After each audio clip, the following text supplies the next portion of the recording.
चलिए फिर स्टार्ट करते हैं। आज का टॉपिक इंडियन इंडिपेंडेंस एक्ट 1947 है और इस सीरीज का या आप कह सकते हैं चार्टर की सीरीज का ये लास्ट वीडियो है, क्योंकि या लास्ट टॉपिक का सेकेंड वीडियो है। चार्टर सीरीज का एक तरीके से पूरी टोटली लास्ट वीडियो है और इसके पहले का जो हिस्टोरिकल बैकग्राउंड है, मैं मान के चलता हूँ कि आप सभी लोगों ने पढ़ लिया होगा, ना पढ़ा हो तो एक बार फिर से वीडियो को देखिए जाके, which is 15A I guess. अब इतनी लेट कौन जो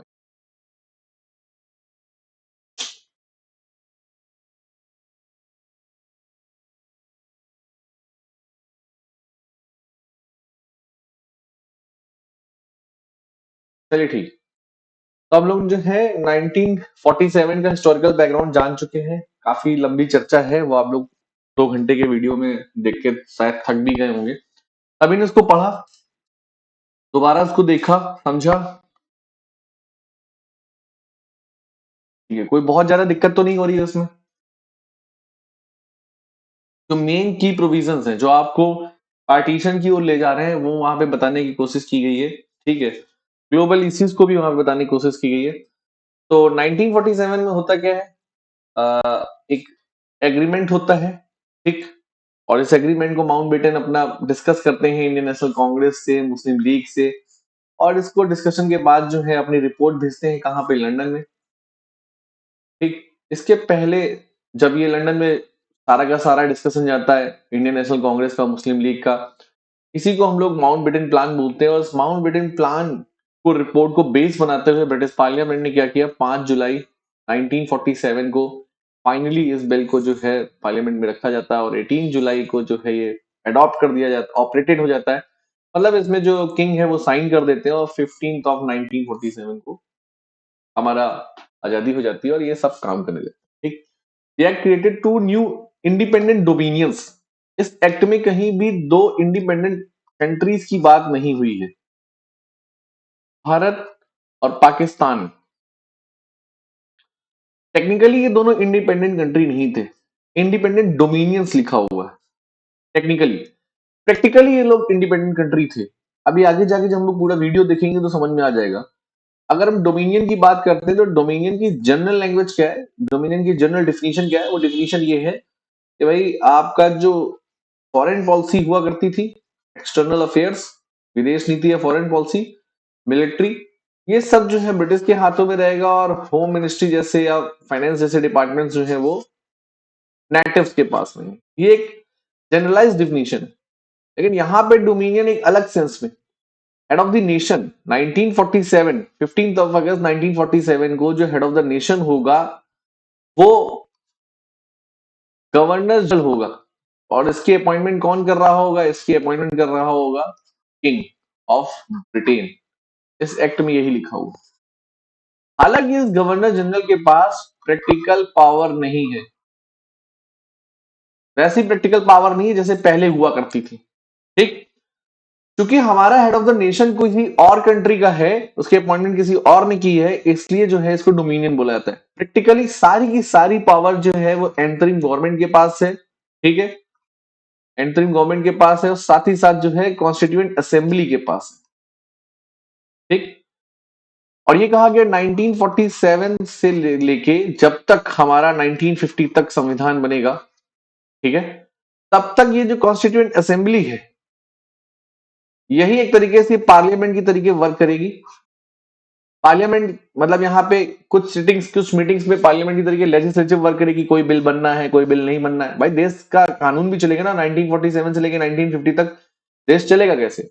आपको तो पता है 1950 से जो है हमारा 26 जनवरी 1950 से संविधान लागू हो गया। उसके बाद से लोकसभा, राज्यसभा, लेजिस्लेचर वर्क कर रहे हैं, विधायी कार्य कर रहे हैं, लेजिस्लेटिव वर्क कर रहे हैं। और उस टाइम पीरियड में मतलब 1947 से 1950 के बीच में गवर्नमेंट कौन होगी, तो वही एंटरिंग गवर्नमेंट होगी। और हेड ऑफ द स्टेट कौन होगा? एंटरिंग गवर्नमेंट आपको पता है 19 पेवेल प्लान के बाद जो है बताएगी एंटरिंग गवर्नमेंट में भाई 6 जो होंगे कांग्रेस के होंगे, बाकी मुस्लिम लीग के होंगे। तो ये एंटरिंग गवर्नमेंट खत्म हो चुकी थी हमारे देश के लिए। एक नई अंतरिम गवर्नमेंट बनता है जिसका आज को मैं आपको शाम को जो हम लोग पढ़ाएंगे कॉन्स्टिट्यूएंट असेंबली के बारे में पढ़ा रहे हैं, तब कॉन्टेम्परेरी हमारी अंतरिम गवर्नमेंट मतलब 1947 से 1950 तक कौन रहा? पंडित जवाहरलाल नेहरू से लेके सरदार वल्लभ भाई पटेल तक बहुत सारे मिनिस्टर, और इनका हेड ऑफ द स्टेट कौन हो जाएगा इस टाइम पीरियड में? गवर्नर हो जाएगा, गवर्नर जनरल माउंटबेटन। जैसे आज आप देखते हैं कि हेड ऑफ द स्टेट कौन है? प्रेसिडेंट है और पीएम, और उसकी जो काउंसिल है ये आपकी इंटरिम गवर्नमेंट है, और लोकसभा और राज्यसभा,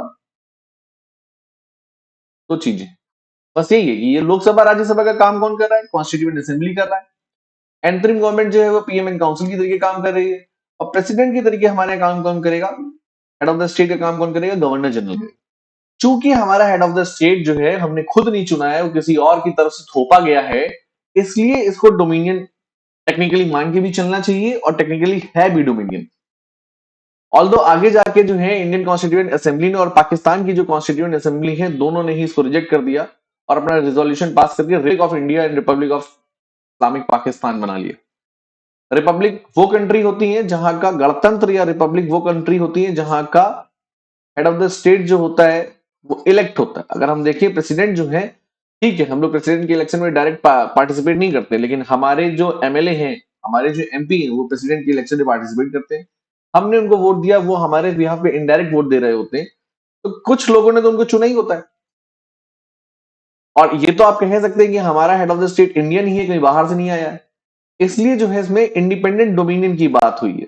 ये डोमिनियन वैसा डोमिनियन नहीं है जो 1947 के पहले डोमिनियन की बात चलती थी, पर हाँ टेक्निकली डोमिनियन है, प्रैक्टिकली डोमिनियन नहीं है। क्या यहां तक सभी को क्लियर हो गया? इसीलिए जो है कुछ यूट्यूबर्स जो हैं, या आप रील्स देखते होंगे, तो बोलते होंगे भारत जो है आजादी मिली कहां उसको?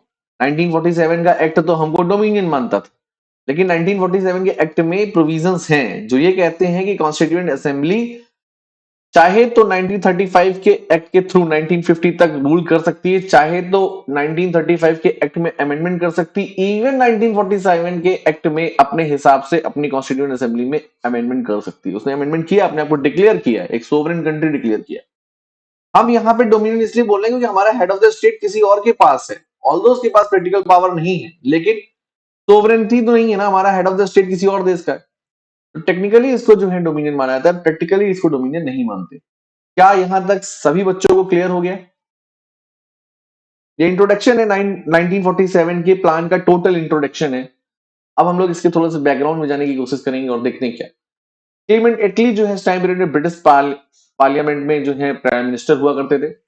और उन्होंने क्या किया कि भाई 1947 फरवरी 1947 में उन्होंने हाउस ऑफ कॉमन्स और हाउस ऑफ लॉर्ड्स, जैसे हमारे लोकसभा होती है वैसे वहां पे हाउस ऑफ कॉमन्स होता है, हमारे राज्यसभा होती है वहां पे क्या होता है? हाउस ऑफ लॉर्ड्स होता है। मतलब यहाँ पे फ्यूडल नाइट्स जो पुराने चलते चले आ रहे थे, 1600 में तो हाउस ऑफ लॉर्ड्स की यही हालत थी, लेकिन धीरे धीरे वहां पे जो है इलेक्टेड लोग आने लगे। लेकिन हाँ, आप समझ सकते हैं कि ये एक ऐसा हाउस है जो परमानेंट बना रहता है। तो अपर हाउस बोलते हैं, लोअर हाउस जो है काइंड ऑफ लोकसभा, यहीं के लोग जो है कैबिनेट में जाके मिनिस्ट्री बनाते हैं। तो प्राइम मिनिस्टर ने हाउस ऑफ कॉमन्स में बोला कि भाई ऐसा है कि हम इंडिया में जो है अपनी पावर ट्रांसफर कर देंगे और एक रिस्पॉन्सिबल गवर्नमेंट को ट्रांसफर कर देंगे, और ऐसा हम जून 1948 तक करके रहेंगे। ये एक डिक्लेरेशन है, सिर्फ एक स्टेटमेंट है इनका, यहाँ पे कोई बिल नहीं पास किया गया। 20 जनवरी 1947, 20 फरवरी 1947, 20 फरवरी 1947, ये याद रखिएगा। ये एक डेटा है और हो सकता है किसी एग्जाम में पूछ लिया जाए, ठीक।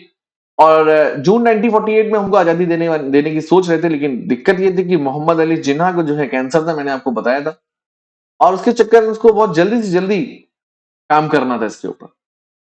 यहां तक सभी को क्लियर हो गया? सभी को क्लियर है ये चीज कि ये एक स्टेटमेंट था, हालांकि इंप्लीमेंट नहीं हो पाया जिन्ना के हेल्थ इशू के कारण, ठीक। उसको और जल्दी किया गया। इसमें आइडिया क्या था? ये जो इन्होंने स्टेटमेंट दिया 20 फरवरी और 1947 को, इन्होंने हाउस ऑफ कॉमन्स में जो स्टेटमेंट दिया उसमें एक आइडिया था कि इंडियन नेशनल कांग्रेस और मुस्लिम लीग ऐसा करने के पहले जून 1948 में जो हम अपनी ट्रांसफर कर देंगे पावर, है ना, रिस्पॉन्सिबल गवर्नमेंट को पावर ट्रांसफर करेंगे, उसके पहले ये लोग अपने इश्यूज को सेटल कर ले। अब इस चीज को सेटल कैसे करेंगे? तो उसने ये भी अनाउंस किया कि भाई जो लॉर्ड माउंटबेटन है, जो कि रॉयल फैमिली से आते हैं, ब्रिटेन की रॉयल फैमिली से आते हैं, तो हम लोग लॉर्ड माउंटबेटन को वॉइसराय बना के भेजते हैं बेवल की जगह पे। और क्योंकि बेवल्स के इश्यूज थे, गवर्नर जनरल वॉइसराय के जो है इश्यूज थे, मोहम्मद अली जिन्ना से भी थे और नेहरू जी से भी थे, मतलब आप कह सकते हैं कि कांग्रेस और लीग दोनों से थे, वो सेटलमेंट नहीं कर पा रहे थे। और चूंकि ये रॉयल फैमिली से आ रहे हैं तो हो सकता है सेटलमेंट इजिली कर ले। तो जो है लॉर्ड माउंटबेटन को भेजा जाता है, और सेटलमेंट क्या कहता है, देखिए सिंपल सी बात है कि एक बात तो है कि ब्रिटिश ने 20 फरवरी 1947 को ये मान लिया कि भाई अब हम रिस्पॉन्सिबल गवर्नमेंट के हाथ में सारी की सारी पावर ट्रांसफर कर देंगे। जब पावर ट्रांसफर कर देंगे तो ये देखिए कि उन्होंने 1813 के आसपास, आपको याद आ रहा है कि ईस्ट कंपनी की ट्रेड मोनोपोली खत्म की थी। आपको याद आ रहा होगा 1833 में ईस्ट इंडिया कंपनी का ट्रेडिंग वर्क ही खत्म कर दिया था। आपको याद आ रहा होगा 1873 में east India company totally practically एक एक्ट के थ्रू एबॉलिश हो गई थी। तो इस बीच बहुत सारी ब्रिटिश कंपनियों को यहाँ आने का मौका मिला, उन्होंने बहुत बड़ा इंफ्रास्ट्रक्चर यहाँ पे खड़ा किया अपने लिए, इंफ्रास्ट्रक्चर इंडियंस के लिए नहीं, जिसमें एक बहुत बड़ा इंफ्रास्ट्रक्चर जो है रेलवे भी है। लॉर्ड कर्जन के टाइम पीरियड में नियर अबाउट 1905 के आसपास इंडिया में लगभग 58,000 किलोमीटर लंबा रेलवे नेटवर्क स्टेब्लिश हुआ। ऑल्दो रेलवे नेटवर्क स्टेब्लिश हमारे ही रैयतवाड़ी, महालवाड़ी और परमानेंट सेटलमेंट से होने वाले ड्रेन ऑफ वेल्थ के थ्रू हुआ है, लेकिन उन्होंने इसको अपनी इनकम मान लिया। और यहाँ पे जो रेलवे नेटवर्क स्टेब्लिश हुआ है, इसकी इनकम कौन देगा, मतलब कुल मिला के जो चल और अचल संपत्ति है ना, हमारा किसी देश में, हमारे किसी जगह पे इन्वेस्टमेंट है, ठीक, मूवेबल प्रॉपर्टी और इमूवेबल प्रॉपर्टी जो है, इमूवेबल प्रॉपर्टी मतलब जो हट नहीं सकती, मूवेबल प्रॉपर्टी जो हटाई जा सकती है, जैसे कैश है ना, ये सारी चीजें जो है, इन सब चीजों का डिस्प्यूट सॉल्व होगा। इंडिया पाकिस्तान का डिवाइडेशन भी कुछ इसी तरीके से हुआ है कि भारत और पाकिस्तान के बीच में आप ये देखिए कि हड़प्पा से हमको एक डांसिंग गर्ल की मूर्ति मिली थी, याद आ रहा है आपको, मैंने आपको एंशिएंट हिस्ट्री में बताया होगा कॉलेज में। इस डांसिंग गर्ल को लेके भी हिंदुस्तान और पाकिस्तान आपस में लड़ते हैं, ये हमारा है तुम्हारा है। तो आप ये समझिए कि यहाँ पे अगर ये पाकिस्तान है और ये इंडिया है, यहाँ पे भी कुछ इमूवेबल प्रॉपर्टी है, यहाँ पे भी कुछ इमूवेबल प्रॉपर्टी है, दोनों से कैसे पैसा मिलना है, ये भी एक टास्क था। डिवाइड करना एक अलग चीज थी, लेकिन एक ये भी एक टास्क था। तो लॉर्ड माउंटबेटन को यहाँ पे वॉइस रॉय बनाने की, भेजने की वो रिकमेंडेशन देते हैं। यहां तक सबको क्लियर? माउंटबेटन जब यहाँ आते हैं, देखिए ये स्टेटमेंट कब था, 20 फरवरी 1947 का स्टेटमेंट था। इसका मतलब माउंटबेटन को पहले ही भेज दिया हुआ, लंदन से उड़ के एक दिन में तो नहीं आ जाएंगे ना। 21 फरवरी को माउंटबेटन इंडिया आ जाते हैं और 20 फरवरी का स्टेटमेंट होता है। समझ रहे हैं आप बात को? देखिए एटली का डिक्लेरेशन कब का है, 20 फरवरी का। माउंटबेटन कब आ जाते हैं, 21 ऑफ फरवरी 1947। ये सब डेटे जरूर याद रखिएगा, जितनी डेट बता रहा हूं सारी डेट याद रखिएगा, आपका क्वेश्चन गलत नहीं हो सकता, पीसीएस में भी, पेट में भी, ठीक। यहां पे आते हैं as a governor, viceroy of British India, governor general the dominion of India, क्या ये यहाँ पे आते हैं, सर्व करते हैं वायसरॉय ऑफ ब्रिटिश इंडिया, ठीक। गवर्नर जनरल करते हैं 1947 से लेके और 1950 तक जो है डोमिनियन ऑफ इंडिया के गवर्नर जनरल रहते हैं, हिंदुस्तान पाकिस्तान दोनों, ठीक। एक अनऑफिशियल प्लान लाते हैं, अभी ये कोई डिक्लेयर प्लान नहीं, ये एक प्रस्ताव रखा माउंटबेटन ने, ठीक है, जिसको लेके पंडित नेहरू ने अपोजिशन किया, मतलब वो खुश नहीं हुए। इसको बिकी बर्ड प्लान भी कहते हैं, डिकी बर्ड प्लान भी कहते हैं, ठीक है। और इस प्लान के अकॉर्डिंग कहते हैं कि भैया ऐसा करते हैं कि जो प्रोविंसेस हैं भारत में, देखिए आपको अच्छे से पता है, आपके सामने क्या क्या आ गया अभी तक, आप लोग मेजरली जितना जनरली जानते हैं, जनरल क्या है, जनरल ये कहता है कि हिंदू पॉपुलेटेड एरिया या non Muslim populated area India में चला जाएगा और मुस्लिम पॉपुलेटेड एरिया पाकिस्तान में चला जाएगा। और प्रिंसली स्टेट्स के सामने एक ऑप्शन, तीन ऑप्शन है, चाहे तो पाकिस्तान में चले जाएं, चाहे तो वो इंडिया में चले जाएं, और चाहे तो वो इंडिपेंडेंट स्टेट अपने आप को बना ले। ये होलसोल कंक्लूजन है, लेकिन इसके पहले अनऑफिशियल प्लान क्या दे रहा है आदमी, वो कह रहा है जो प्रोविंसेस हैं उनको जो है डिक्लेयर कर देते हैं एज इंडिपेंडेंट। अब उनको अलाउ कर देते हैं कि भाई जो है वो अपनी खुद की कॉन्स्टिट्यूएंट असेंबली बना लें, ठीक है, और अपने तरीके से डिसीजन लेके उन्हें क्या करना है, किधर जाना है। और आपको अच्छे से याद है कि 15 प्रोविंसेस हुआ करते थे इंडिया में, ये उन प्रोविंसेस के सामने ऑप्शन रखने की बात करना है। नेहरू जी ने अपोज कर दिया, नेहरू जी ने बोला कि ये प्लान जो है कुछ बाल्कनाइजेशन ऐसा लग रहा है। बाल्कनाइजेशन क्या है, थोड़ा सा बाल्कनाइजेशन फेज से हम लोग चलते हैं। मतलब आप समझिए कि यूपी डिसाइड करेगा कि यूपी की संविधान सभा बनेगी, यूनाइटेड प्रोविंसेस की संविधान सभा बनेगी, सेंट्रल प्रोविंसेस की संविधान सभा बनेगी, बंगाल की संविधान सभा बनेगी, और ये सब कॉन्स्टिट्यूएंट असेंबली मिलकर डिसाइड करेंगे इनको कहां जाना है। तो नेहरू जी बोल रहे हैं इस तरीके से तो आप बाल्कनाइजेशन कर देंगे इंडिया का या इंडियन सब कॉन्टिनेंट का बाल्कनाइजेशन कर देंगे। अब ये बाल्कनाइजेशन क्या है, देखिए 1919 में आपका यूरोप में जो है ईस्टर्न यूरोप हो गया, वेस्टर्न यूरोप हो गया। ईस्टर्न यूरोप और ये वेस्टर्न यूरोप हो गया। ठीक, आपको याद आ रहा होगा क्रूसेड के टाइम पीरियड में यहाँ पे टर्किश इन्वेशन होता है, यहाँ पे ऑटोमन तुर्क एम्पायर बन जाता है। मैं कई बार आप लोगों को बता चुका हूं। और ये बाल्कन एरिया पड़ता है, इसको बाल्कन बोलते हैं। 1919 में जब फर्स्ट वर्ल्ड वॉर होता है तो इस पूरे एरिया को वेरियस टाइप्स ऑफ लैंड्स में डिवाइड कर दिया जाता है। यहीं पे आपका एस्टोनिया लैटविया में गलत हो गया, हंगरी हो गया, बुडापेस्ट हो गया, चेकोस्लोवाकिया हो गया, बहुत सारे छोटे छोटे छोटे छोटे देश बने हैं, बहुत ही सारे छोटे छोटे। अगर आप ध्यान से देखेंगे बाल्कन एरिया को या ईस्टर्न यूरोप को, हंगरी हो गया, इसके आसपास मैसेडोनिया हो गया, बहुत छोटे छोटे देश हैं। यहाँ पे कहीं आपका इटली है, और ये आपका जो है टर्की है, तुर्की है, इस्तांबुल वगैरह, बहुत छोटे छोटे देश बने। इसी को बाल्कनाइजेशन बोला जाता है। मतलब किसी भी कंट्री को वेरियस पार्ट्स में डिवाइड कर दो और बहुत छोटे छोटे कंट्री बना दो। ठीक है, इसको क्या बोलते हैं? बाल्कनाइजेशन। ये जो यूरोपियन यूनियन हम लोग बोलते हैं वो यही है कि बाल्कनाइज्ड कंट्री को एक यूनियन के तरीके काम करना चाहिए, क्योंकि यहाँ की जो छोटी छोटी लैंडलॉक कंट्री वो होती है जो चारों तरफ से लैंड से घिरा हो, जिसके पास कोई भी कोस्टल एरिया ना हो। जब उसके पास कोई कोस्टल एरिया नहीं होगा तो बिजनेस कैसे करेगा? तो बाल्कनाइज्ड कंट्री के लिए यूरोपियन यूनियन का कॉन्सेप्ट आया कि हाँ ठीक है, कि हंगरी के लोग भी जो है इटली के कोस्टल एरिया को यूज कर सकते हैं। ये बहुत आगे का कॉन्सेप्ट है।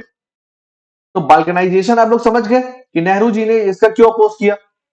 हाँ, ये एक अलग बात है कि नेहरू जी ने अपोज किया या पूरी इंडियन नेशनल कांग्रेस ने अपोज किया, है ना, आफ्टर इंडिपेंडेंस। चूंकि आप समझ सकते हैं कि प्रो नेहरू जी की गवर्नमेंट बनी। और एक तो बिटर ट्रुथ है कि जब 1947 में जो प्रधानमंत्री बने, 1950 तक जब संविधान लागू हो रहा था, तब भी जो प्रधानमंत्री थे वो एंटरिंग गवर्नमेंट के ही मुख्य को प्रधानमंत्री बना दिया गया। मतलब देश का पहला प्रधानमंत्री इलेक्ट होके नहीं आया था, नॉमिनेटेड होके आए थे। और एक अलग बात है कि जब पहली लोकसभा का इलेक्शन हुआ तो वो इलेक्ट होके आए। ये एक बिटर ट्रुथ है। ठीक है, तो सिंपल सी बात है कि ऐसे में हर चीज का क्रेडिट देने की कोशिश जो है नेहरू जी को की जाएगी। यहां मैं किसी भी तरीके से एंटी नेहरू अप्रोच के साथ नहीं बता रहा हूं, ना ही एंटी कांग्रेस अप्रोच के साथ बता रहा हूं। मैं एक ट्रुथ को बता रहा हूं, फैक्ट को बता रहा हूं, है ना। कि जो एक दूसरा ओपिनियन जो कहता है कि सारा का सारा क्रेडिट नेहरू जी को दे दिया जा रहा है, अब ये सच है या गलत है, ये तो हिस्टोरिकल रिसर्च का पॉइंट है। लेकिन हाँ, बाल्कनाइजेशन का विरोध उन्होंने किया। अच्छा, लेकिन नेहरू जी की जो लैंग्वेज, नेहरू जी की जो पर्सनालिटी है, अगर आप देखें तो मैंने आपको बताया था क्विट इंडिया मूवमेंट में नेहरू जी जो थे वो जेल में थे, यरवदा जेल में थे, और उन्होंने वहां पे glimpse of letter of a daughter, letter of a father for his daughter, इस तरीके से एक लेटर्स लिखे अपनी बेटी के लिए, इंदू के लिए, इंदिरा गांधी के लिए। और इनको इन लेटर्स को कंपाइल करके ग्लिम्स ऑफ वर्ल्ड हिस्ट्री नाम की एक बुक लिखी गई है। नेहरू जी को वर्ल्ड हिस्ट्री की बहुत अच्छी नॉलेज थी। ठीक है, तो ऐसा नहीं है कि वो किसी ने उनको बता दिया और बाद में उन्होंने बोल दिया बाल्कनाइजेशन, को खुद बहुत अच्छी से नॉलेज थी। तो ये बाल्कनाइजेशन का उन्होंने विरोध किया। माउंटबेटन और खतरनाक काम करते हुए हमको यहाँ पे एक अनऑफिशियल प्लान में दिखाई दे रहे हैं। क्या यहां तक सबको क्लियर हो गया? देखिए, अगर इंडिया का बाल्कनाइजेशन हो गया होता आफ्टर 70 ईयर्स, देखिए ये एक मुगल एम्पायर बना होता। ये मतलब एक इमेजिनेशन है, ये समझिए कि इमेजिनेशन है, रियल ट्रुथ नहीं। लेकिन अगर हाँ ये अनऑफिशियल प्लान का इंप्लीमेंट हो गया तो क्या होता? देखिए, इंपीरियल यूनियन ऑफ म्यांमार हो चुका होता, काचिन स्टेट हो गया होता, यानी कि किंगडम ऑफ त्रावणकोर, क्योंकि यहाँ पे प्रिंसली स्टेट हुआ करता था। स्टेट ऑफ हैदराबाद हो गया होता, मराठा एम्पायर एक अलग बन गया होता, मुगल एम्पायर चूंकि अवध वगैरह मिला के Mughal empire, republic of Rajasthan यहाँ पे दिख रहा होता, फेडरल रिपब्लिक ऑफ गुजरात यहाँ पे आपको दिख रहा होता, इस्लामिक रिपब्लिक ऑफ सिंध। ठीक, और ऐसा नहीं कि नाम जबरदस्ती थोपे गए, ऐसी सिचुएशन कुछ दिखती भी है हमको। देखिए, किंगडम ऑफ नेपाल, और नेपाल में किंगडम बहुत लंबे समय तक चला है। जब मैं छोटा था 1998 के आसपास जो है नेपाल में जो है जो रिपब्लिक मतलब जो किंग हुआ करते थे उनको मार दिया गया था। फिर वहां पे जो है प्रधानमंत्री का प्रोविजन, मतलब कुल मिला के हेड ऑफ द स्टेट का मर्डर हो गया। उसके बाद धीरे धीरे पावरफुल हो गया कौन? पीएम। ये देखिए, रिपब्लिक ऑफ बिहार हो गया, ओरिसन प्रिंसली फेडरेशन, तो आपको दिख रहा है, princely state of Jammu and Kashmir, Islamic Republic of Lahore. तो कई तरीके की जो है बाल्कनाइजेशन हो गया होता है इंडिया का, यही बाल्कनाइजेशन। ठीक, किंगडम ऑफ अफगानिस्तान हो गया होता। तो ये चीज आपको क्लियर हो रही। और ये ऐसा नहीं कि हवा में बोला गया। देखिए, 1920 तक आपने देखा कि ब्रिटेन ने क्या कर दिया है कि मोर ऑटोनॉमी दी है इंडिया को, क्योंकि प्रोविंसेस में आप देखिए लीग भी डिमांड कर रही थी और आपको अच्छे से याद आ रहा है कि मॉन्टफोर्ट रिफॉर्म्स के बाद जो है प्रांत ज्यादा पावर देने की कोशिश की गई थी। रेसिड्यूरी पावर जो है प्रोविंसेस को दी जा रही थी। आप लोग पिछला बैकग्राउंड याद आ रहा होगा आपको। ठीक, अगर रेसिड्यूरी पावर प्रांतों के पास होती या प्रोविंसेस के पास होती तो इस तरीके का बाल्कनाइजेशन हो गया होता। देखिए खालिस्तान, ठीक, ये तमाम तरीके के मैप एग्जिस्ट करते थे। एक एक इमेजिनेशन है कि अगर मान लीजिए बाल्कनाइजेशन हो गया होता, नेहरू जी ने विरोध, खाली नेहरू जी ने विरोध नहीं किया, इसका जो है कांग्रेस ने भी विरोध किया और लीग ने भी विरोध किया। हालांकि इसको वर्ड बाल्कनाइजेशन वाला वर्ड जो है, balkanization of India, you are trying to balkanize India, ऐसा वर्ड नेहरू जी का था। हालांकि लीग भी नहीं चाहती थी, लीग भी चाहती थी एक इंडिपेंडेंट स्टेट हो, ना कि ऐसा स्टेट हो। ये कहां लीग है? यहाँ कहीं लीग दिख रही है आपको? मुस्लिम लीग या पाकिस्तान कहीं दिख रहा है? पाकिस्तान के लिए एक अलग स्टेट की डिमांड कर रहे हैं, 14 डिमांड से 1940 से कर रहे हैं। तो लीग और कांग्रेस दोनों इस पे एग्री नहीं करती, लेकिन हाँ, नेहरू जी की वर्ल्ड हिस्ट्री की नॉलेज हमको यहाँ बहुत अच्छे से दिख रही है। You are trying to balkanize Indian subcontinent, bullshit. ठीक, चलिए 3 जून को जो है माउंटबेटन एक नया प्लान देते हैं, ठीक है, और यही 3 जून को जो माउंटबेटन का प्लान होता है, ये रेडियो ऑफ इंडिया में ब्रॉडकास्ट हो जाता है, पाकिस्तान इंडिया दोनों में सुनाया जाता है।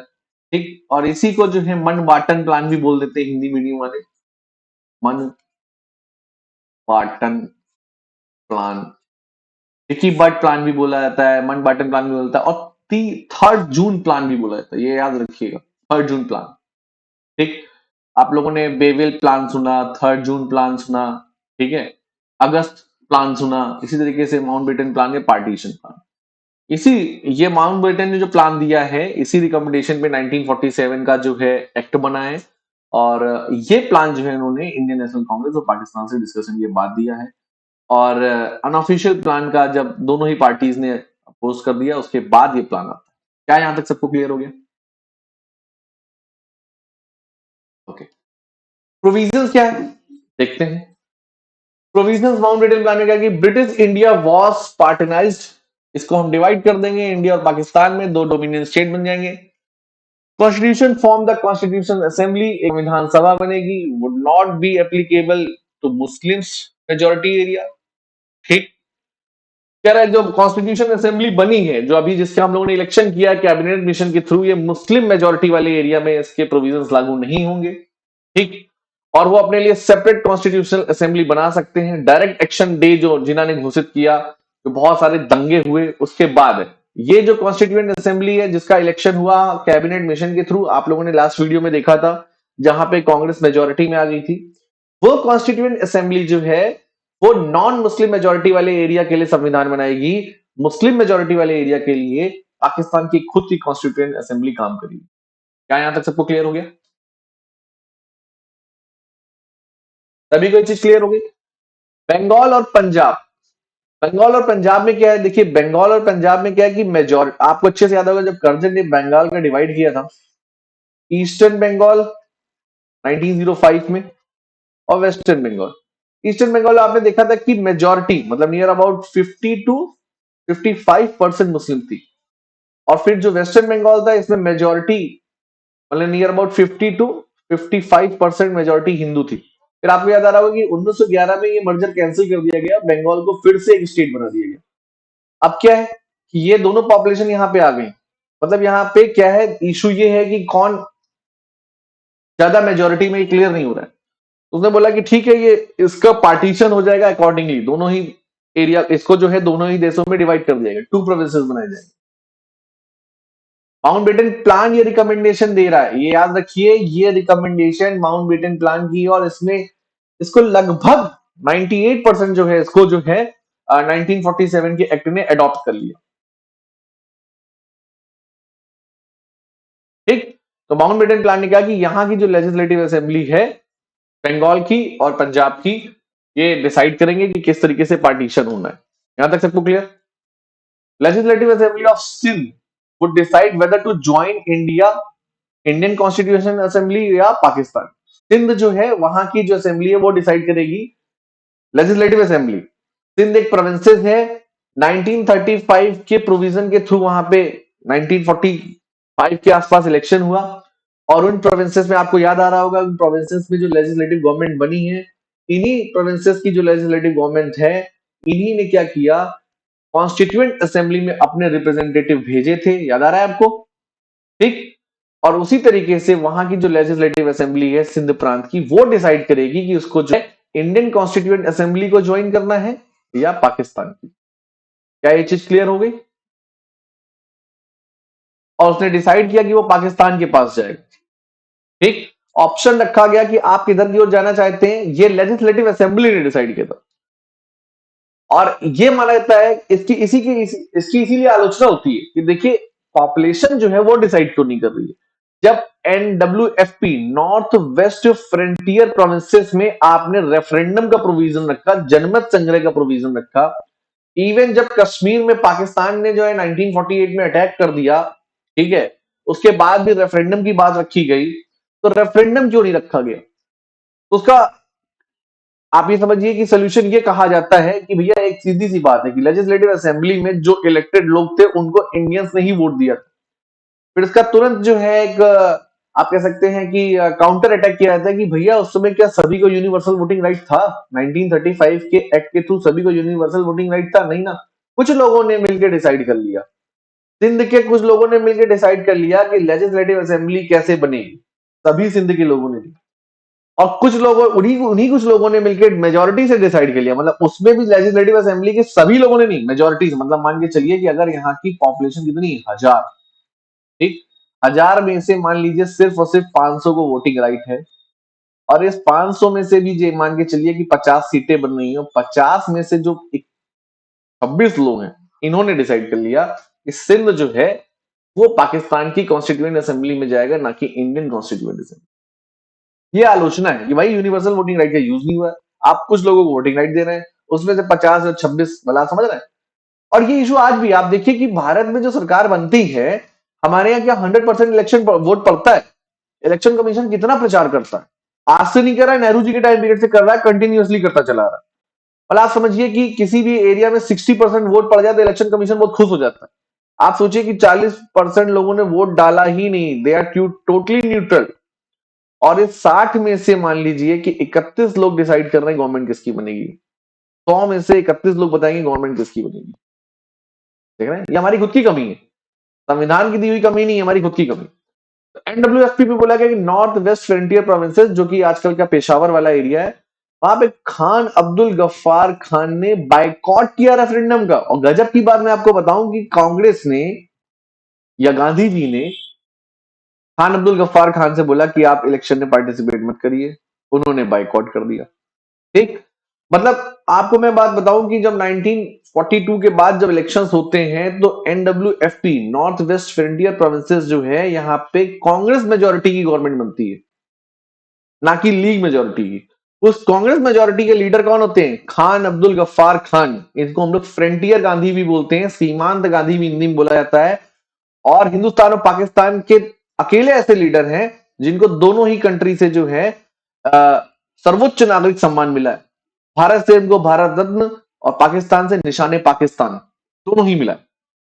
तो खान अब्दुल गफ्फार खान जो है यहाँ पे कांग्रेस के कहने पे रेफरेंडम में पार्टिसिपेट नहीं करा। आप देखिए, मान लीजिए 1000 ऑफ पॉपुलेशन है NWFP की, और यहाँ पे देखिए कितना बड़ा गलत किया गया हिंदुस्तान के साथ। पाकिस्तान एक लैंड लॉक कंट्री हो सकता था, ठीक है, उसका मिडिल ईस्ट से कनेक्शन ही टूट सकता था, पाकिस्तान सिर्फ पंजाब के आसपास का एरिया हो सकता था, ठीक। यहाँ पे मेजोरिटी में ये आदमी था, 70% सीटें इनके पास थी, और इन्हीं से बोल दिया कि आप जो है पार्टिसिपेट मत करिए। इन्होंने पार्टिसिपेट नहीं किया, मतलब इनके सभी लोगों ने पार्टिसिपेट नहीं किया, मतलब 30 लोगों ने पार्टिसिपेट किया। और इसमें भी आप समझिए कि NWFP जो है वो मेजोरिटी से, मतलब 16 लोगों ने डिसाइड कर लिया। अगर 100 लोग हैं, 100 में से 16 लोगों ने डिसाइड कर दिया कि किधर जाएगा मामला, पाकिस्तान की हो जाएगा। तो आलोचना होती है इन सब चीजों की, ठीक। तो माउंटबेटन का जो प्लान है वो एग्जीक्यूट होते हुए ऐसे दिख रहा है। क्या आपको यहां तक समझ में आ गया? सिंध के बारे में समझ में आ गया, बंगाल पंजाब के बारे में समझ में आ गया, क्या चीज क्लियर होगी सभी को? और देखिए, मुस्लिम मेजोरिटी एरिया मुस्लिम पाकिस्तान और हिंदू मेजोरिटी एरिया हिंदुस्तान, ये कुछ चीजें यहाँ पे इसके रिकमेंडेशन से ही जो है 1947 के एक्ट में आती है। आई होप यहां तक सबको क्लियर हो गया होगा, ठीक।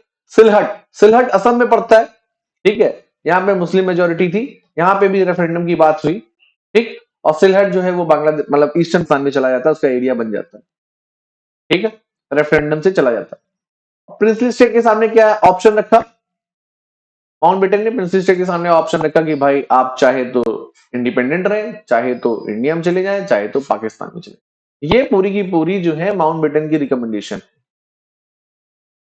आई होप यहां तक सबको क्लियर हो गया होगा। आगे बढ़े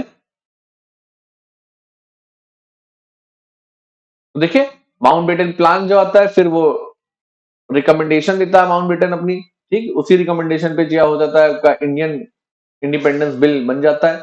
5 जुलाई को ये जो है ब्रिटिश पार्लियामेंट में इंट्रोड्यूस हो जाता है और उसके बाद 18 जुलाई 1947 को ये एक्ट पारित हो जाता है और 15 अगस्त 1947 से इसका इम्प्लीमेंटेशन चालू। ठीक, अब इसने क्या बोला, ये जो है माउंटबेटन प्लान, आप देखिए वर्ड्स पे ध्यान दीजिएगा, माउंटबेटन प्लान और इसमें बहुत ज्यादा अंतर नहीं है, इसलिए कंफ्यूज मत होइएगा, ठीक है। थोड़ा बहुत जो है वर्ड्स का अंतर है, ऑब्जेक्टिव क्वेश्चंस में लगभग मान के चलिए कि 99% दोनों ही एक बातें कर रहे हैं। ठीक, क्या बात कर रहे हैं, चलिए देखते हैं। It declared India as independent sovereign state.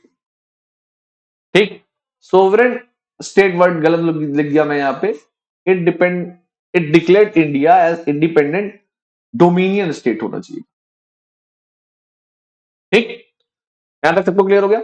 It provided for the partition of India and the creation of 2 dominion, या देखिए अगली लाइन पे वही लिखा हुआ है, इंडिया और पाकिस्तान 2 डोमिनियन स्टेट्स बनेंगे। सेक्रेटरी ऑफ स्टेट की पोस्ट जो कि आपको अच्छे से याद आ रहा होगा 1858 में बनी थी, फाइनली अबॉलिश कर दी गई, खत्म कर दी गई।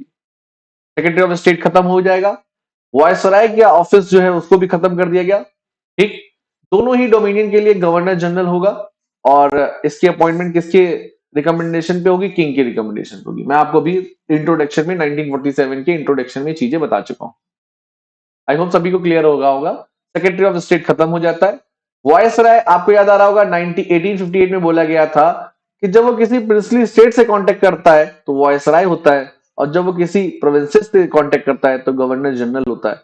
वायसराय खत्म कर दिया गया, इसका मतलब ये कि वायसराय जो था वो सोवरेन रूलर था किसका, प्रिंसली स्टेट्स के लिए। ठीक, सोवरेंसी जो थी उनकी, जो उनकी संप्रभुता थी वो किसके पास थी, वॉयसराय के पास थी, मतलब ब्रिटिश क्राउन के पास थी। जब वॉयसराय ही खत्म हो गया तो ऑटोमेटिकली टेक्निकली क्या हो जाएगा, प्रिंसली स्टेट क्या हो जाएगा, सोवरेन स्टेट में कन्वर्ट हो जाएगा, एक संप्रभु देश में कन्वर्ट हो जाएगा, एक संप्रभु राज्य में, क्षेत्र में कन्वर्ट हो जाएगा। और एक संप्रभु राज्य जब डिसाइड करेगा कि उसे इंडिया में जाना है, पाकिस्तान में जाना है, या संप्रभु और एक इंडिपेंडेंट स्टेट के रूप में रहना है। क्या ये चीज क्लियर होगी आपको कि वॉयसराय की का ऑफिस क्यों खत्म किया गया, ये चीज क्लियर हो गई आपको। गवर्नर दोनों ही डोमिनियन के लिए है, ठीक है, गवर्नर वाली पोस्ट बनी रहेगी दोनों ही डोमिनियन के लिए और इसकी रिकमेंडेशन कौन होगी, किंग करेगा। क्योंकि ऐसा है ना कि भाई देखिए कॉन्स्टिट्यूएंट असेंबली जो संविधान सभा है, ठीक है, आपको अच्छे से पता है कि 1947 से वो काम तो कर रही है, 1946 से काम कर रही है। संविधान सभा कब जाके संविधान बना लेगी क्लियर नहीं था भाई, डिस्कशन है, इंडियंस के बीच में डिस्प्यूट्स बहुत सारे हैं। पाकिस्तान मतलब आप समझ लीजिए कि पाकिस्तान और हिंदुस्तान का डिवाइडेशन तो हो गया, लेकिन फिर भी यहाँ पे मौलाना आजाद जैसे लीडर हैं, डॉक्टर भीमराव अम्बेडकर जैसे लोग हैं, बहुत तरीके की डाइवर्सिटी है। इस डाइवर्सिटी को लेते हुए इंडिया के लिए कॉन्स्टिट्यूएंट असेंबली संविधान बनाने जा रही है। ये कितने सालों में संविधान बना है भाई, ये क्लियर नहीं है। तो ये हुआ कि भैया गवर्नर जनरल की जो पोस्ट है वो किंग की रिकमेंडेशन पे बनती रहेगी बार बार। जो नया गवर्नर, जैसे मान लीजिए माउंटबेटन रिटायर्ड हो जाए संविधान सभा, संविधान बनने के पहले पहले, ऐसा हुआ नहीं, लेकिन पॉसिबिलिटी अगर मान लीजिए संविधान बन के तैयार होता 1960 में और माउंटबेटन जो है 1955 में रिटायर्ड हो गए होते, तो नया गवर्नर कौन आएगा, किंग की रिकमेंडेशन पे। हेड ऑफ द स्टेट है, प्रैक्टिकल पावर उसके पास नहीं है, टेक्निकली वो हेड ऑफ द स्टेट है, इसलिए इसको डोमिनियन वर्ड बोला जा रहा है। यहां तक सबको क्लियर हो गया। अच्छा, इसने क्या कर दिया, दोनों ही जो है देशों की जो कॉन्स्टिट्यूएंट असेंबली इसको एम्पावर कर दिया, क्या, adopt any constitution for their respective nation, किसी भी देश के कॉन्स्टिट्यूशन को जो है वो अपनी नीड के हिसाब से अडॉप्ट कर सकते हैं, या कोई भी बिल जो ब्रिटिश पार्लियामेंट ने पहले से पारित किया था उसको रिपील कर सकते हैं, including the independence act itself. ये मेन प्रोविजन है जो ये बात बता देता है कि भैया भारत ने टेक्निकली वर्ड्स के नाम पे डोमिनियन स्टेटस के आधार पे आजादी जरूर ली है, लेकिन भारतीय संविधान सभा क्या कर सकती है, उसको यही एक्ट पावर दे रहा है, क्या दे रहा है कि भाई आप चाहें तो किसी दूसरे देश के कॉन्स्टिट्यूशन के किसी सेगमेंट को अडॉप्ट भी कर सकते हैं। ठीक, अगर 1947 के पहले के जितने भी एक्ट हैं उनको भी ले सकते हैं, ना चाहे तो उनको आप रिपील कर सकते हैं। और यहां तक कि आप जो है इंडियन इंडिपेंडेंस एक्ट को भी रिपील कर सकते हैं। ये बहुत बड़ी बात लिखी हुई है। ठीक, तो प्रैक्टिकली इंडिया जो है आजाद हो चुका था और उसने अपनी संविधान सभा में इस वाली पावर का यूज भी किया, including the independence act itself. India ही नहीं बल्कि पाकिस्तान ने भी किया। क्या चीज क्लियर होगी सभी को? तो आप जब 1947 का जब पढ़ेंगे, मान लीजिए कोई ऑब्जेक्टिव क्वेश्चन सॉल्व करेंगे, तो आपके माइंड में याद रहना चाहिए क्या कि 2 न्यू डोमिनियंस थे और इन डोमिनियंस को ये पावर थी कि वो जो है कॉन्स्टिट्यूशन को अपने नेशंस के हिसाब से ले सकते हैं, ब्रिटिश पार्लियामेंट के किसी भी बिल को रिपील कर सकते हैं, इवन 1947 के बिल को भी रिपील कर सकते हैं। ये चीज क्लियर है कि बहुत ही आपके कितना भी गंदा क्वेश्चन बनाया जाए, बस अगर आप 1947 को माइंड में डाल देते हैं, ना कि किसी इंस्टाग्राम या व्हाट्सएप यूनिवर्सिटी को याद रखते हैं, तो आपके आंसर सही हो जाएंगे। व्हाट्सएप यूनिवर्सिटी के हिसाब से चलेंगे तो आपके आंसर गलत हो जाएंगे। ठीक है, क्लियर है चीज? चलिए आगे बढ़ते हैं। Constituent assembly was empowered to legislate. भाई मैंने आपको बताया कि जो संविधान सभा है उसी को पावर दी गई है कि भैया जब तक संविधान बन नहीं रहा है, दोनों ही डोमिनियन मतलब इंडिया और पाकिस्तान की जो दोनों ही जो कॉन्स्टिट्यूएंट असेंबली संविधान सभा है, उसी को पावर दी गई है कि भाई जब तक संविधान नहीं बन रहा है, ड्राफ्ट नहीं हो रहा है, इन्फोर्स नहीं हो रहा है, लागू नहीं हो रहा है, तब तक आप देश के चलाने के लिए नियम कॉन्स्टिट्यूएंट असेंबली ही, संविधान सभा ही जो है संसद की तरीके काम करेगी। मतलब ऐसे संविधान सभा जो है वो ही जो हो जाएगी संसद की तरीके कार्य करेगी। मैं आपको पहले ही बता चुका हूं। ठीक ठीक, अब यही चीज देखिए, आपका जो है माउंटबेटन प्लान की जो रिकमेंडेशन थी उसी को यहाँ पर रिपीट कर दिया गया कि भाई प्रिंसली स्टेट जो है वो दोनों में से किसी एक को ज्वाइन कर सकती है। ठीक, अपने आप को इंडिपेंडेंट स्टेट भी बना सकती है। ठीक, क्लियर है चीज आपको? ब्रिटिश मोनार्च को जो है अब वीटो पावर नहीं रहेगी, है ना। अगर ये वीटो पावर रहती ब्रिटिश मोनार्च को, तो हम कहते कि भाई इंडिया का जो है या पाकिस्तान जो है दो डोमिनियंस थे, उनको वीटो पावर नहीं है, उनका जो रिप्रेजेंटेटिव है उसके पास भी कोई पावर नहीं। ठीक, however this was reserve for the governor general. Governor general के लिए रिजर्व रखी गई थी, लेकिन गवर्नर जनरल इसका कभी यूज ही नहीं किया। ठीक, ये चीज क्लियर होगी आपको कि किसी भी बिल के अगेंस्ट जो वीटो पावर जो मोनार्च को हुआ करती थी, अल्टीमेट सुप्रीम पावर मोनार्च हुआ करता था, वो खत्म कर दिया गया है। जब मोनार्च को ही पावर खत्म कर दी गई तो गवर्नर जनरल की पावर प्रैक्टिकली यूज नहीं हो सकती, क्योंकि 1858 का एक्ट क्या कहता था कि जो गवर्नर जनरल है, जो वायसराय है, वो रिप्रेजेंटेटिव है किसका? मोनार्च का। जब मोनार्च के पास वीटो पावर नहीं तो उस वीटो पावर का गवर्नर जनरल करेगा क्या? पूछेगा किससे? ये चीज क्लियर हो गई आपको? और उसकी अपॉइंटमेंट भी कौन कर रहा है? मोनार्च ही कर रहा है। यहां तक सबको क्लियर हो गया? गवर्नर जनरल जो है दोनों ही जो काउंसिल है, दोनों ही जो आपकी कॉन्स्टिट्यूएंट असेंबली है, उनको जो है सजेशन भी दे सकता है, एडवाइस भी दे सकता है। ठीक, ये भी उसको पावर थी, कॉन्स्टिट्यूएंट असेंबली को भी दे सकता है, या दोनों ही डोमिनियंस की जो एंटरिंग गवर्नमेंट है, संविधान संसद के साथ जो एंटरिंग गवर्नमेंट है, इंडिया की अलग है, पाकिस्तान की अलग है। हमको पाकिस्तान की एंटरिंग गवर्नमेंट याद नहीं करनी, इंडिया की एंटरिंग गवर्नमेंट याद करनी। आज मैं आपको लिस्ट पूरी दूंगा। ठीक है, क्लियर है चीज? तो दोनों ही काउंसिल को जो है वो रिकमेंडेशन देगा, सजेशन दे सकता है। आप सजेशन मानिए ना मानिए, दैट्स योर प्रॉब्लम। ठीक, पंजाब और बंगाल में क्योंकि पॉपुलेशन को लेकर क्लियरिटी नहीं थी, तो एक जो है एक बाउंड्री कमीशन बनाया जाएगा रेडक्लिफ की हेडशिप में। आपको पता भी है हिंदुस्तान और पाकिस्तान की जो बाउंड्री है वो रेडक्लिफ बॉर्डर भी बोला जाता है। ठीक है, यहां तक सबको क्लियर हो गया? प्रांतों में जो कॉन्स्टिट्यूशनल हेड होगा वो कौन रहेगा? प्रांत के गवर्नर रहेंगे। जैसे देखिए आजकल यूपी की अगर बात करते हैं तो यूपी का कॉन्स्टिट्यूशनल हेड कौन है? Governor general Anandiben Patel. ये प्रोविजन भी हमने वहीं से ले रखा है कि जो प्रांतों में गवर्नर जनरल, प्रांतों के जो गवर्नर हैं वो प्रांतों के कॉन्स्टिट्यूशनल हेड होंगे। प्रोविंसेस के कॉन्स्टिट्यूशनल हेड कौन होंगे? वहां के गवर्नर होंगे। यहां तक सबको क्लियर हो गया?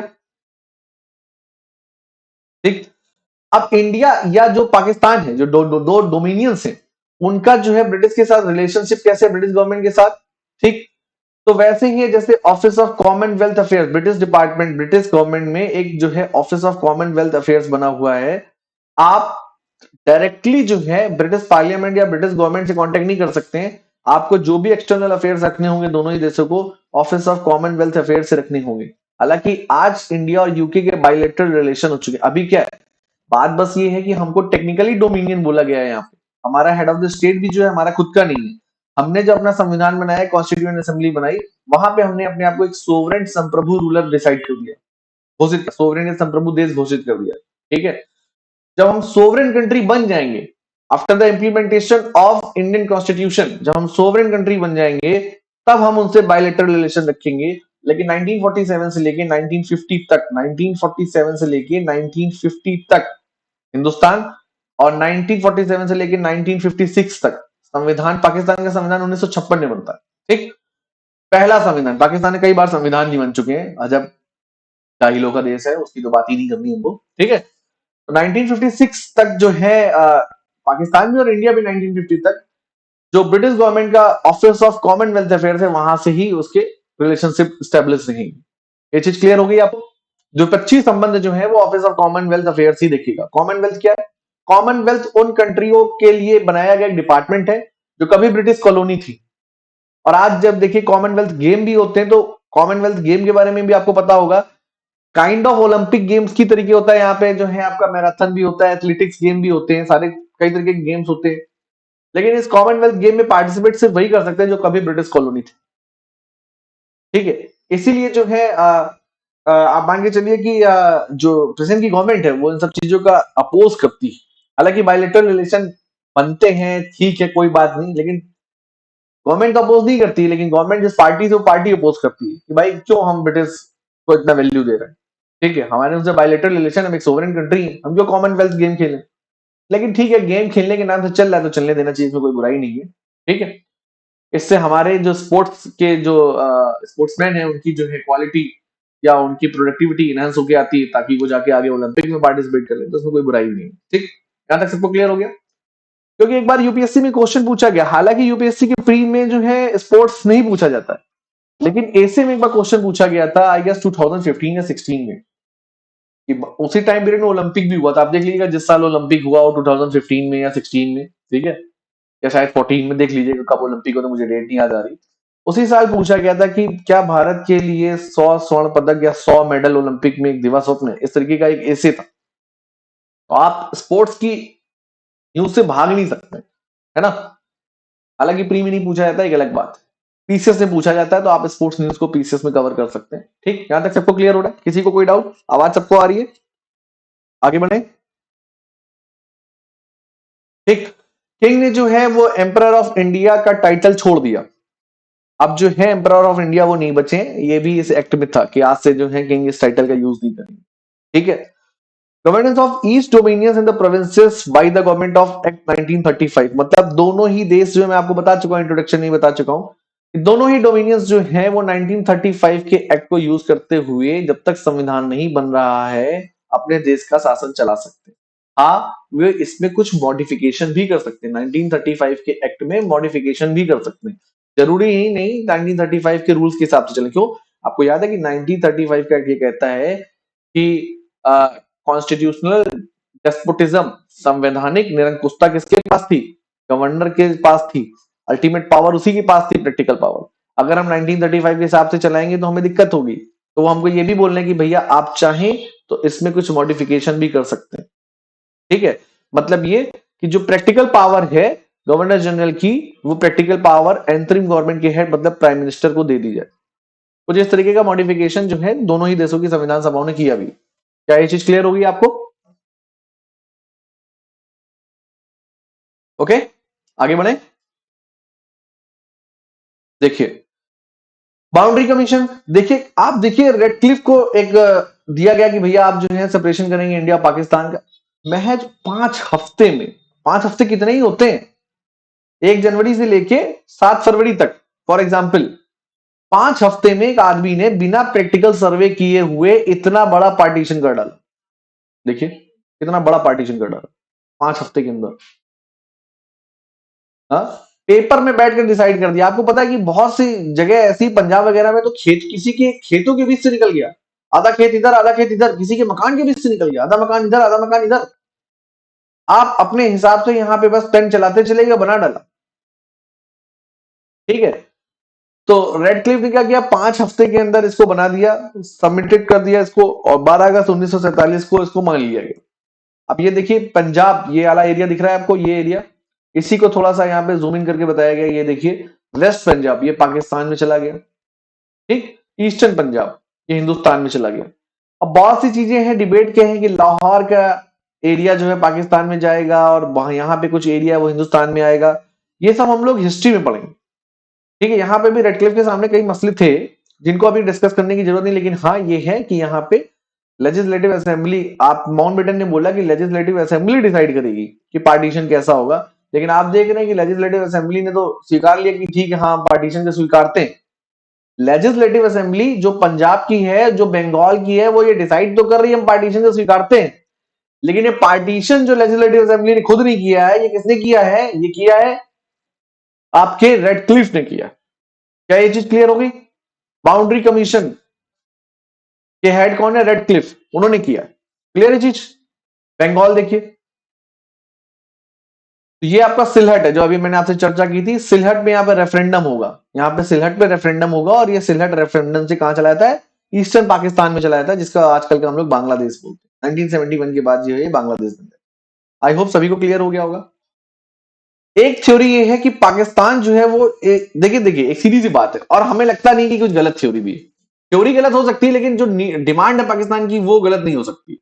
मैं यहाँ पे पाकिस्तान की तारीफ नहीं कर रहा हूं, मैं आपको बता रहा हूं क्या, कि अगर मान लीजिए एक स्टेट है जिसके दो पार्ट्स हैं, वो चाहेगा ना कि इसके बीच में एक कनेक्टिविटी लाइन हो।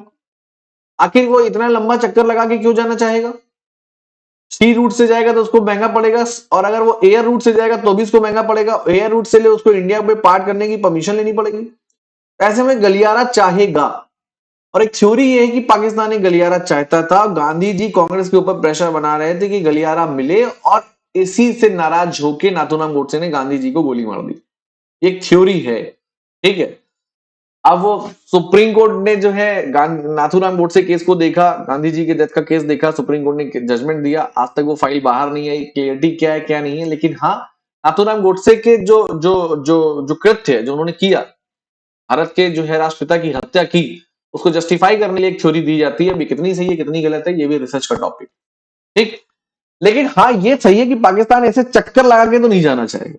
चाहेगा तो वो है कि एक कनेक्टिविटी हो, ठीक, और ऐसी कनेक्टिविटी आफ्टर इंडिपेंडेंस बनने या जैसे मान लीजिए वो डिमांड कर रहा था, अगर मान लीजिए वो डिमांड कर रहा था, डिमांड फुलफिल नहीं हो सकती है, तो फिर वो क्या करेगा? वो यहाँ पे लड़ाई झगड़ा करेगा। तो आप देख लीजिए कि बहुत अच्छा हुआ कि प्राइम मिनिस्टर इंदिरा गांधी ने 1971 में सैम मोनिक शाह की लीडरशिप में जो है बांग्लादेश बना दिया। अब ये तुम्हारा देश ही नहीं तो तुम यहाँ से पार्टीशन गलियारा मांगोगे क्यों, या गलियारा बनाने की कोशिश करोगे ही क्यों? तो जड़ ही खत्म कर दी। क्या ये चीज क्लियर हो गई आपको? कुछ मेजर प्रिंसली स्टेट्स यहां मैंने दिखाने की कोशिश की गई है, जैसे कलत हो गया, आपका कश्मीर हो गया, दमन दीव, तो ये आपका छोटा सा यूनियन टेरिटरी है ना, जूनागढ़ हो गया, हैदराबाद हो गया, ये कुछ बड़ी प्रिंसली स्टेट्स हैं जिनके इश्यूज थे, जो आगे भी आफ्टर इंडिपेंडेंस हम लोग पढ़ेंगे, वो हम लोग हिस्ट्री में पढ़ेंगे, वो पॉलिटी का एरिया नहीं है। हमको पॉलिटी में क्या पढ़ना है? पार्लियामेंट्री सिस्टम, पार्लियामेंट्री कमिटीज, और इंडियन कॉन्स्टिट्यूशन, और प्लस कुछ पार्टीज। आप लोग जो है इंडियन कॉन्स्टिट्यूशन की जो हमारी सीरीज चली इसका पहला वीडियो देखिए। जो बच्चे बाद में ज्वाइन हुए थे, जिन्होंने 1773 के एक्ट से देखना चालू कर दिया, अब मैं उनसे रिकमेंड करूंगा कि वो उसके पहले के जो दो वीडियो हैं, दो तीन वीडियो उनको जरूर देख लें, क्योंकि उसको पढ़ना भी बहुत जरूरी है, ठीक। चलिए आगे बढ़ते हैं हम लोग। पार्टीशन सीधी सी बात है, आपको अच्छे से पता है।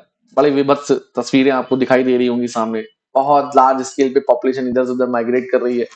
मौलाना आजाद ने बोला कि हिंदुस्तान जो है उन लोगों के लिए दिक्कत, पाकिस्तान जो है, एक स्टेटमेंट मुझे एग्जैक्टली याद नहीं आ रहा, मौलाना आजाद का स्टेटमेंट बड़ा अच्छा स्टेटमेंट था।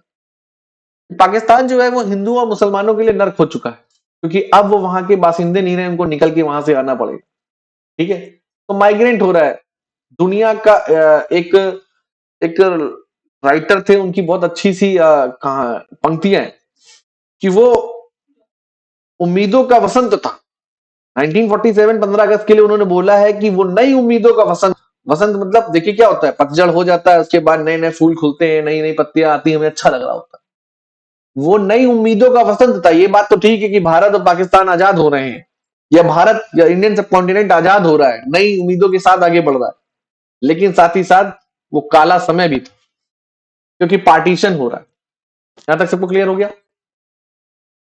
तो देखिए क्या लिखा हुआ है कि there there was a much violence and many Muslims from what would become India fled to Pakistan. जो भारत बन रहा है उसमें बहुत से मुसलमानों को पाकिस्तान भेज दिया गया, भगा दिया गया, दंगे हुए, खुद की इच्छा से भी गए ऐसा नहीं है। और हिंदू एंड द सिख, जो एक नया देश पाकिस्तान बन रहा है, उसको फ्लड कर दिया गया हिंदुस्तान की ओर। लाशें आती थी ट्रेन भर भर के, आप लोगों ने देखा होगा, गदर मूवी देखी होगी, बहुत सी मूवीज में इन सब की इन्फॉर्मेशन दी गई है, इन सब चीजों की बहुत ज्यादा चर्चा करने की जरूरत नहीं। दोनों ही लोगों ने अपनी प्रॉपर्टी छोड़ दी, खाली हो गई। भारत में जो प्रॉपर्टी, जो हिंदुस्तान से जो लोग गए पाकिस्तान गए, है ना, उनकी प्रॉपर्टी को बोला था शत्रु संपत्ति बोला जाता है इस टाइम पीरियड में। वो गवर्नमेंट ऑफ इंडिया की प्रॉपर्टी है, उसके ऊपर कोई कब्जा नहीं कर सकता। काफी न्यूज में चर्चा में रहा है ये कई बार। तो चलिए हम लोग आगे बढ़ते हैं। प्रिंसली स्टेट्स के लिए भाई माउंटबेटन प्लान ने बोल दिया भैया आप जो करना चाहें करें, नहीं करना चाहे ना करें। इंडिया में ज्वाइन होना चाहते हैं तो इंडिया में ज्वाइन हो जाए, नहीं ज्वाइन होना चाहते तो नहीं ज्वाइन होना चाहिए। लगभग 565 रियासतें थी, ठीक।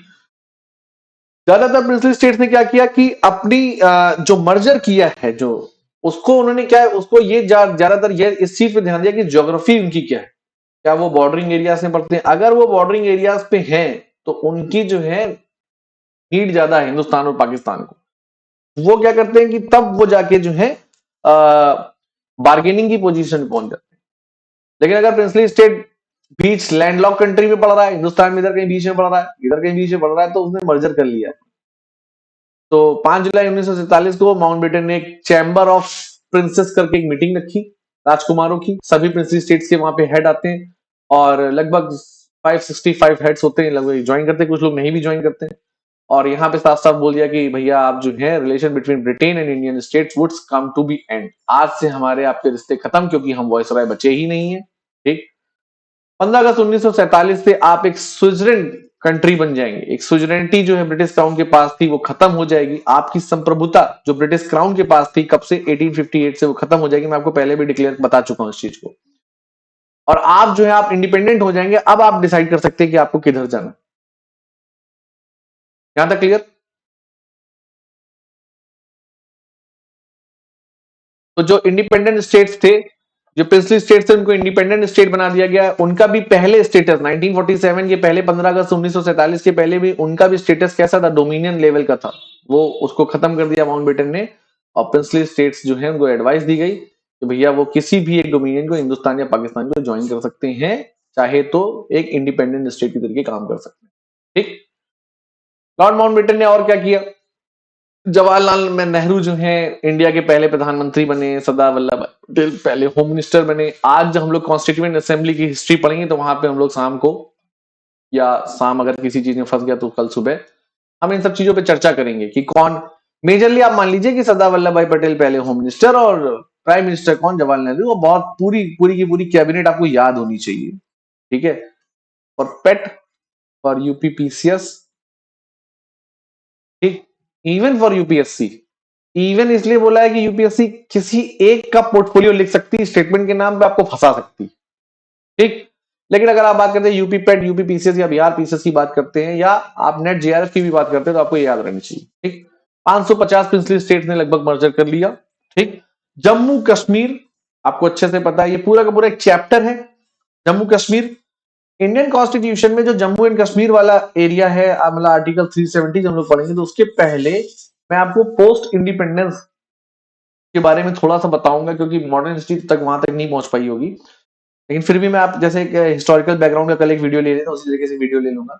जूनागढ़ हो गया, हैदराबाद हो गया, इन सबका जो है मर्जर नहीं हो पाता है, इनके पास अलग इश्यूज होते हैं।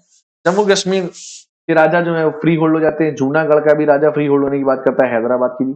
हैदराबाद में क्या होता है, एक इंडियन आर्मी अपनी जो है ऑपरेशन कराती है, लॉ एंड ऑर्डर के नाम पे पुलिस के वेशभूषा में जाती है, प्रेशर बनाती है और इसका मर्जर हो जाता है। जूनागढ़ में क्या होता है, रेफरेंडम तो नहीं कहते, लेकिन पब्लिक के प्रेशर में जो यहाँ के निजाम होते हैं जूनागढ़ के, वो भाग जाते हैं। और जूनागढ़ में सजेशन निजाम जो है वो इंडिया में आना चाहते हैं, लेकिन निजाम को सजेशन पाकिस्तान में जाने का, इंडिपेंडेंट स्टेट बनने का सजेशन कौन दे रहा होता है? आप लोगों ने सुना होगा बेनजीर भुट्टो। बेनजीर भुट्टो के जो फादर हुआ करते थे, लिया जनरल भुट्टो, वो सजेशन दे रहे थे। ये सब चीजें हैं, ठीक है। यहां तक सबको क्लियर?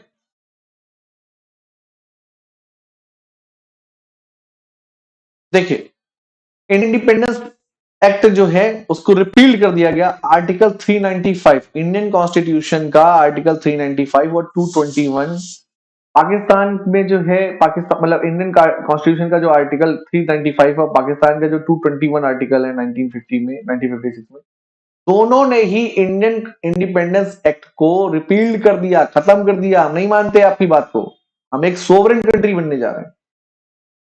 अब bring about greater independence for new states. Clear है चीज? यहां तक सबको क्लियर? ये आप लोग याद रखिएगा, आर्टिकल 395 इंडियन कॉन्स्टिट्यूशन का आर्टिकल 395 कहता है कि वो इंडियन इंडिपेंडेंस एक्ट को नहीं मानता, ठीक? और हम टोटली इंडिपेंडेंट कंट्री बन जाते हैं। इसीलिए जो बोला जाता है कि जो हेड ऑफ द स्टेट है इंडिया का, वो 1950 से क्या होगा, प्रेसिडेंट हो जाएगा। 1947 से लेके 1950 तक गवर्नर जनरल की पोस्ट रही, जिसमें माउंटबेटन को समय तक रहे और चक्रवर्ती राजगोपालाचारी, जिनकी हमने कल बात की थी, सीआर, याद आया सीआर फॉर्मूला, वो भी रहे। और उसके बाद जो है कॉन्स्टिट्यूशन ने बता दिया कि हेड ऑफ द स्टेट कौन हो जाएगा, वो प्रेसिडेंट। ये चीज क्लियर? आर्टिकल 395 सुनता है। ठीक है, आगे बढ़े। डेवलपमेंट आफ्टर दैट, डेवलपमेंट वही चीजें हैं कि भाई प्रिंसली स्टेट्स में जो है डोमिनियन स्टेट को नहीं, स्टेटस का उनका खत्म कर दिया गया था। प्रिंसली स्टेट किधर जाना चाहती, किधर नहीं जाना चाहती। ज्यादातर जो प्रिंसली स्टेट्स हैं वो ज्योग्राफी के हिसाब से उन्होंने डिसीजन लिया। मेजरली हमारे यहाँ पार्टिसिपेट करती हैं, सरदार वल्लभ भाई पटेल ने जो है इसमें बहुत बड़ा इंस्ट्रूमेंट ऑफ एक्सेशन में बहुत बड़ा रोल निभाया। सरदार वल्लभ भाई पटेल के बारे में भी चर्चा की गई है यहाँ पे, ठीक। 26 जनवरी 1950 को जो है रिपब्लिक ऑफ इंडिया डिक्लेयर हो जाता है। पाकिस्तान जो है 23 मार्च 1956, ये भले डेट याद कर लीजिएगा, ये भी जो है एक रिपब्लिक ऑफ पाकिस्तान डिक्लेयर हो जाता है। कॉन्स्टिट्यूएंट असेंबली ड्राफ्ट करती है 1949 में फाइनली, बस वही सब चीजें, ठीक है। क्लियर है चीज सभी को? किसी कोई डाउट? अब हम लोग आते हैं कुछ क्वेश्चंस पे, ठीक। देखिए सीधी सी बात है, ये क्वेश्चन कोई बहुत ज्यादा रिलेवेंट नहीं, बट हिस्ट्री का क्वेश्चन है, डेटा इसको आप याद कर लीजिएगा। Which of the following was one of the speaker after the Jawaharlal Nehru address national assembly at midnight on August 15, 1947। Pandit Jawaharlal Nehru ने 15 अगस्त 1947 की रात को, या मतलब 14 अगस्त 1947, जब 12 बज रहे थे और 15 अगस्त 1947 चालू होने जा रहा था, कॉलिंसन लैपियर ने ये चर्चा की है।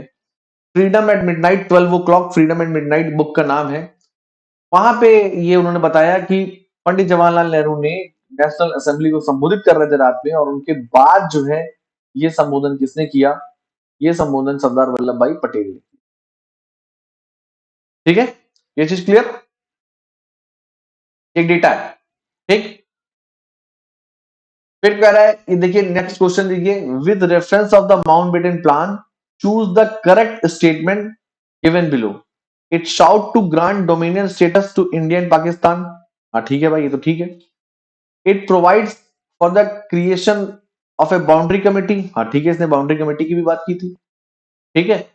The plan lacks a provision for referendum to determine which side of the region will take in suffer S. यहां पे जो है रेफरेंडम की कोई चर्चा ही नहीं थी। ये कह रहा है the plan lakhs the provision for referendum, ऐसा तो नहीं, रेफरेंडम तो चर्चा उसने की है। तो आंसर ऑप्शन 1 और 2 सही हो जाएगा। क्या ये चीज क्लियर हुई आपको? एनडब्ल्यूएफपी के लिए रेफरेंडम की बात उसने की थी, ठीक है। ये चीज क्लियर हुई सभी को? अगला क्वेश्चन देखते हैं। इन जून 1947 Mountbatten plan provided for a referendum in which of the following, बहुत फैक्चुअल।